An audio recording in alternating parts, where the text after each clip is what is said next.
ใบอันอ้อเขาอย่างเขาแม่จำได้ตัวนี้นะเรื่องอ้อนะจำได้ตัวนี้เนี่ยเจ้าเราไปจำได้หรอคุณบอกให้อย่างนี้เลยมากระถึงบนหัวอยู่บนหัวนั่นแหละ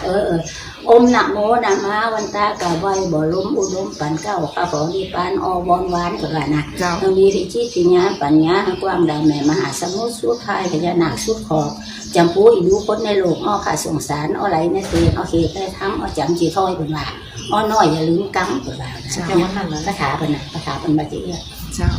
อ้อแล้วก็อันเป็นเวลาคาถาทีนะครับคาถาอมลงน้องเนี่ยอมลงน้องถูกต้องตาน้ำต่างเดี๋ยวเขาเจ้าเขาละมันอยู่ในป่าเวลาจะเข้าซ้อมว่าทองเนี่ยก็ในป่าเขาว่าจะขาดเจ็บตายบ้านหนึ่งลูกหนึ่งต้องตัวแม่แผ่ตีไปเขามาหาคาแรดไปเขามาไกลมาอมเอวลงอีนี่ปราบติอีนี่สวงก็ถามผู้ขายนี่กับจานปะฮะจานปะฮะเลยแต่ถ้าจะนั่งซ้อล่ะอีเดียวกันขายนะไปที่นี่ที่อ่ะเป็นอะไรเนี่ยอีเดียวก็แล้วมันจำได้เนาะจำได้อันที่นะเจ้าจะมาทองไปเลยเอาก็เลยมาม้วนให้ละอ่อนกินม้วนยังให้ละอ่อนกินจะนั่นที่เขามาหาน่ะกุฏิน่ะก็นั่นนะเขาเรียกกับแม่เป้งเอาคาถาอ้อมจิ้มก็ขัดแย้งหนังสือเนี่ยละอ่อน